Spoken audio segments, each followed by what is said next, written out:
Halo, selamat siang dari Jogja. Ini Desember akhir 2024 dan kita akan ngomongin monitor di video kali ini. Jadi kalau kita amati market monitor di Indonesia ini seru ya di akhir tahun ini dalam perjalanannya dari beberapa bulan lalu sampai sekarang. Ini kecenderungannya cukup luar biasa berubah. Harganya semakin lama semakin agresif, semakin terjangkau, juga standarnya berubah. Jadi kalau kita ngomong entry level monitor di akhir tahun ini, itu kebanyakan orang nyebutnya 24 inci. 24 inci dengan refresh rate bukan 60, 75 atau 100. Jadi mungkin standar minimalnya itu untuk refresh rate 75 Hz dan mungkin kedepannya akan jadi 100 Hz. Demikian juga untuk segmen-segmen lain seperti gaming monitor entry level ya. Size 24 inci dengan refresh rate yang sekarang ini rata-rata sudah 180 Hz. Enggak 120 Hz. Dulu 144 juga sempat ngetren sudah enggak ada kayaknya. 165 tapi sekarang kayaknya 180 Hz jadi standar minimum untuk entry level gaming monitor. Dan harganya juga sudah sangat terjangkau, sudah rata-rata di bawah 2 juta.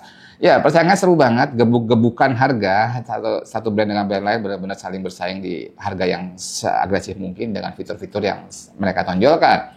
Dan di video kali ini kita kedatangan sebuah brand lokal yang saya acungi jempol cukup gagah dan berani untuk bersaing di market yang sedemikian ketat persaingannya di entry level gaming monitor. Ini adalah Enlight 24 ENR Strip B.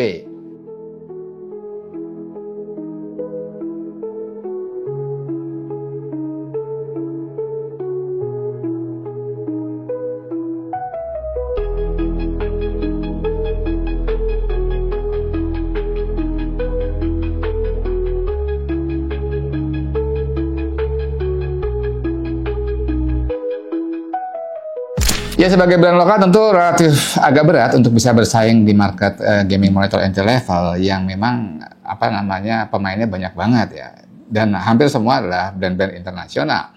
Cuman ketika saya coba unboxing dan coba saya lihat spesifikasi secara sepintas, saya mulai paham nih. Sepertinya Enlight ini berusaha mengemas semua poin-poin yang dicari oleh konsumen di produk mereka ini. Ketika saya unboxing, saya sudah notice kalau ini beda banget dengan seri Enlight yang sebelumnya. Nah, kita bahas juga secara build quality dan secara desain ini stand out. Beda banget. Ini kelihatan lebih premium, lebih kokoh, dan juga desainnya nggak biasa ya. Jadi kita mulai dulu dari desainnya. Ini memang secara umum yang mereka lihat di awal adalah tentang full ergonomic stand-nya. Jadi ini benar-benar bisa full ergonomic, bisa naik turun untuk di-adjust height-nya seperti ini. Ada travel yang cukup banget untuk bisa kita sesuaikan dengan view angle dan juga kebutuhan kita untuk bisa mengoptimalkan sudut pandang si monitor ini. Bisa swivel juga, bisa tengok ke kiri, tengok ke kanan, bisa tilt tentunya. Ini kalau di basic monitor juga sudah ada lah entry level kalau tilt ya.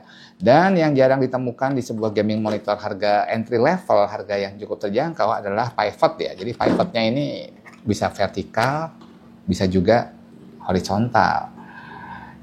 Ya, secara ergo stand seperti itu, dan ini jujur kokoh banget stand ya. Beda dengan versi sebelumnya ya, yang cenderung agak tipis kecil. Cuman ini benar-benar kokoh, sehingga cukup mantep lah ya untuk bisa menggerakkan ke berbagai macam direction untuk layar monitor ini. Berikutnya masalah LED RGB-nya ya, walaupun ini masih relatif ya, ada yang suka ada nggak suka. Cuman ini satu yang patut kita apresiasi lah, mereka berani ngasih ambient, mereka bilang ambient LED RGB di bagian belakang. Tapi ternyata bisa kita matikan juga kalau kita nggak suka, ada di menu di OSD-nya. Terus untuk layar sendiri sudah 180 Hz refresh rate-nya dengan panel IPS dan juga respon time-nya 1 milisecond. Untuk navigasinya sayangnya belum joystick ya, jadi saya pribadi harus meraba-raba untuk membiasakan menu di OSD monitor ini.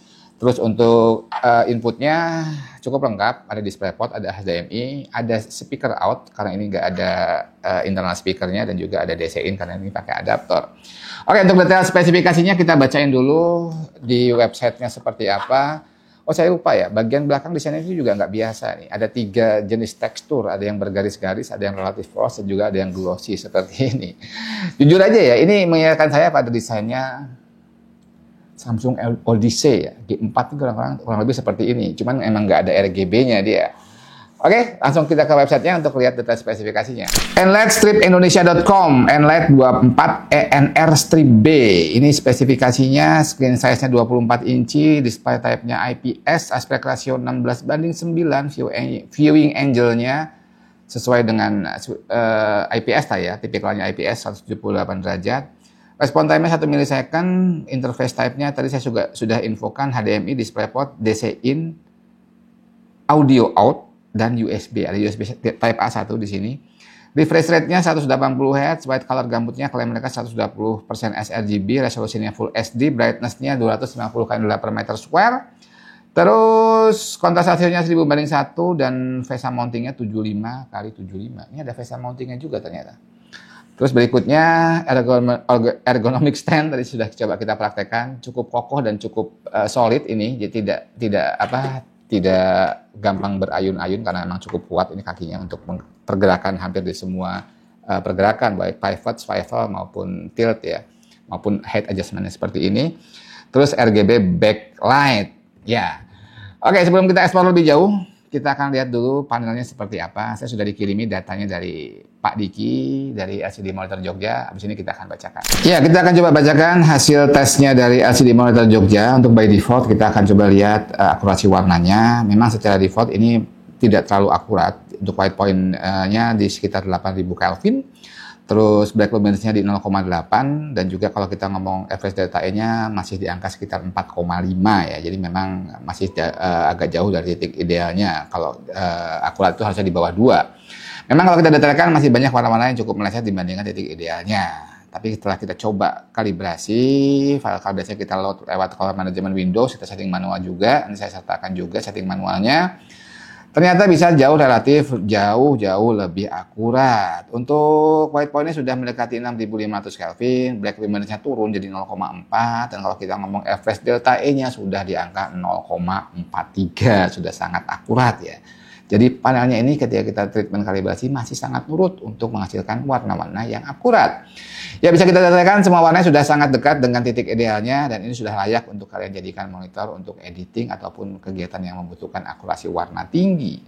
Oke, habis ini kita akan coba UFO test untuk melihat ghostingnya gimana. Ini kan gaming monitor, harusnya sanggup menampilkan menampilkan image yang cukup clear ketika kita gunakan untuk gaming, terutama untuk movement cepat seperti gaming kompetitif. Yuk kita lihat seperti apa. Sudah kita lakukan UFO test, sudah kita capture, kita panning shot dan kita bandingkan dengan beberapa database kita. Kita bandingkan dengan sebuah monitor dengan panel VA, refresh rate 160 Hz, mereknya ASRock, dan juga sebuah panel IPS 240 Hz dari Samsung Odyssey G4. Dan kalau kita lihat sepintas, yang tengah ini yang Enlight ya, cukup clear sih, cukup clear.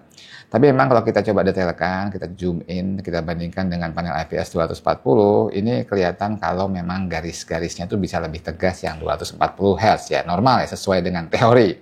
Cuma secara umum karakternya masih cukup kelihatan, karakter alien itu ya, yang di dalam UFO-nya masih cukup kelihatan. Dan apabila kita bandingkan dengan panel VA yang 165 Hz, ini memang perbedaan karakter dari jenis panelnya ya. Panel VA itu selalu menampilkan bayangan di objek-objek yang bergerak cepat. Jadi overall secara umum panelnya si Enlight ini masih cukup baik untuk bisa menampilkan objek-objek dengan yang bergerak cepat. Ya, simulasi untuk game-game kompetitif ya, yang biasanya juga karakternya bergerak sangat cepat, bisa menampilkan gambar yang cukup clear. Jadi seperti itu kurang lebihnya. Habis ini kita coba ambil beberapa kesimpulan. Dan kita sampai pada akhir video. Kita coba simpulkan produk dari Enlight ini, gaming monitor 24 inci 24 NR Strip B. Jadi kita ngomongin dulu masalah harganya. Ini ditawarkan di harga sekitar 1,6 juta rupiah. Dan kalau saya bandingin dengan gaming monitor 24 inci yang lain yang 180 Hz, ini memang bukan yang paling murah. Masih ada beberapa brand yang dijual dengan harga lebih murah, mungkin beda-beda 50 sampai 100 ribu rupiah lebih murah. Cuman kalau kita memang lihat dari point of view yang lain, ini memang masih memiliki beberapa keunggulan. Coba kita simpulkan dulu nih poin-poin positif dari produk dari Enlight ini. Yang pertama dari build quality-nya, jadi bahan dan juga build quality-nya ini cukup solid dan cukup premium lah kelihatannya. Premium looks lah, dari mulai tekstur bagian belakang, base stand-nya ini juga cukup solid bahannya. Jadi kokoh banget ini build quality-nya, kelihatan premium. Berikutnya masalah ergo stand-nya. Ini memang ergonomik ya. Jadi kalau kita lihat di market untuk gaming monitor dengan spek yang sama, IPS 180 Hz yang ergonomik, yang harganya di bawah 2 juta tuh kayaknya nggak banyak ya.